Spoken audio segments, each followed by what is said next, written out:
I'm J.R. Church. Welcome to today's analysis of the news. I ask you a question. How Jewish is Jerusalem? That's the question posed in an article put out by WorldNet Daily. You know, the Palestinians have said that there never were any Jews in ancient history in and around Jerusalem.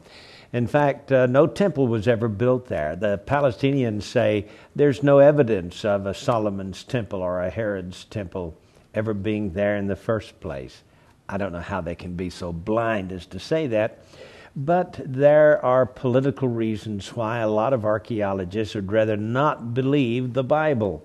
You know, you have to prove the Bible in order to believe it, right? Well, I've got good news for you. David's palace has been found. It's been found just south of the Temple Mount and north of the old Jebusite city of Jerusalem. Right in that area, David built his palace there. Now, the original city of Jerusalem, which was a Jebusite city that David conquered, was only about 9 acres and is along the southern slope of the Temple Mount from I would say across the street from where the southern wall is, starts downward all the way down to the Pool of Siloam, down to the Gehenna Valley and the Kidron Valley where it meets. Well, no one has been able to find King David's palace, but the Bible says that he built it there. And of course, a lot of people have been saying, well, don't bother looking for it because you never will find it. There never was a King David. That was just made up by the rabbis. Well, Dr. Eliot Mazar, world authority on Jerusalem's past, has taken King David out of the pages of the Bible and put him back into living history. Mazar's latest excavation in the city of David in the southern shadow of the Temple Mount has shaken up the archaeological world. For lying undisturbed over 3,000 years is a massive building, which Mazar believes is King David's palace. From the time she was a teenager, she had her nose in archaeological literature, working closely with her grandfather, who was the renowned archaeologist Benjamin Mazar, who conducted the southern wall excavations next to the western wall. She holds a doctorate in archaeology from Hebrew University, is the author of a book called The Complete Guide to the Temple Mount Excavations, and in the 1970s and 80s worked on digs supervised by Yigal Shiloh in the city of David. The significant discoveries made back then, including a huge wall called the stepped stone structure, which Shiloh believed was a retaining wall for David's royal palace, or part of the Jebusite fortress he conquered, ignited Mazar to continue to look for the prize, David's palace itself. And Mazar always suspected that the palace lay outside the original city, the Jebusite city, and cites the Bible to prove it. She said, when the Philistines heard that David had been anointed, they went on the attack to apprehend him. This occurred after he conquered the fortress of Zion, which was the actual nucleus of the city, and built his palace. The Bible says that David heard about it and, quote, descended to the fortress, 2 Samuel 5:17, implying that he went down from his palace, which meant that the palace of David was on higher ground. It was up higher on the mountain than the citadel or the city. So Mazar says that she's confident in her assessment of where the place would be. And what she discovered was a section of a massive wall running about 100 feet from the west to east along the length of the excavation underneath what until this summer was the Ir David Visitor Center, the City of David Visitor Center, and ending with a right angle corner that turns south and implies a very large building. Within the dirt fill between the stones were found pottery shards dating from the 11th century BC, the time when David established his monarchy.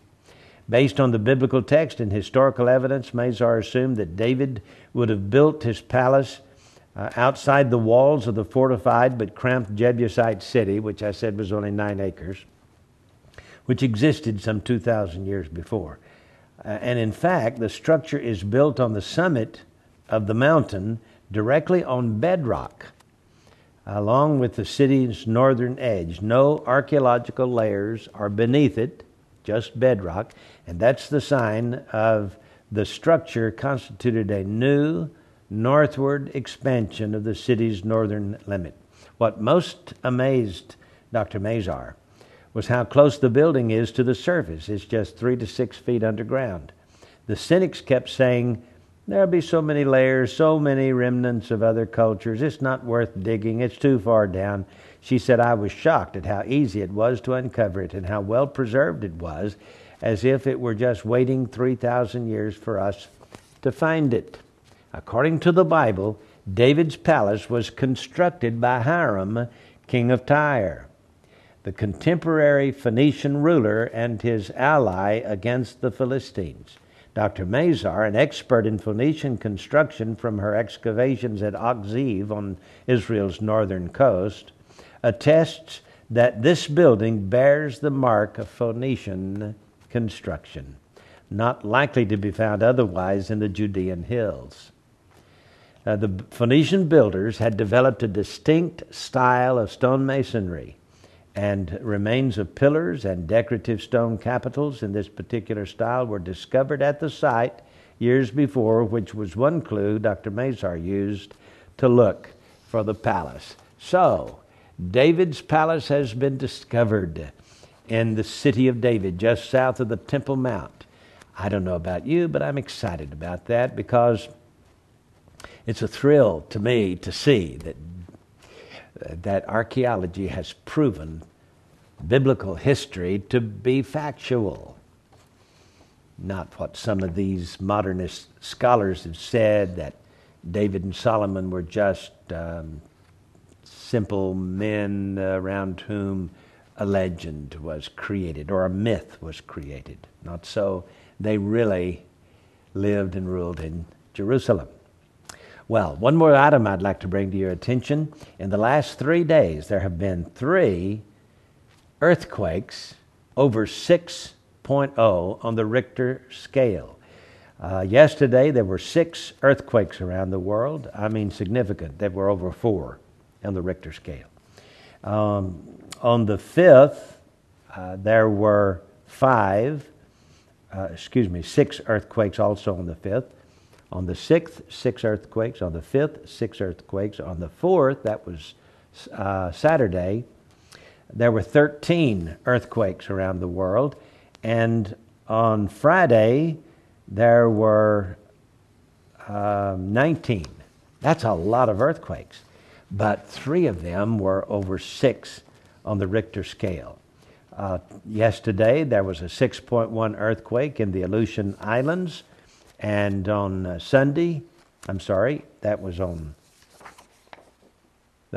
Monday, yes. Now, on Saturday, there was a 6.0 earthquake in Panama, and on last Friday, there was a 6.0 in the Gulf of California. So, to me, those are quite significant that we're having earthquakes, strong earthquakes. Anything over 4 is significant, but over 6 is really significant. And we have had 3 of them in the last 3 days. Wow. These surely must be exciting times for the fulfillment of Bible prophecy. Remember, there should be earthquakes in divers places. I'm J.R. Church. We'll see you again tomorrow with our analysis of the news.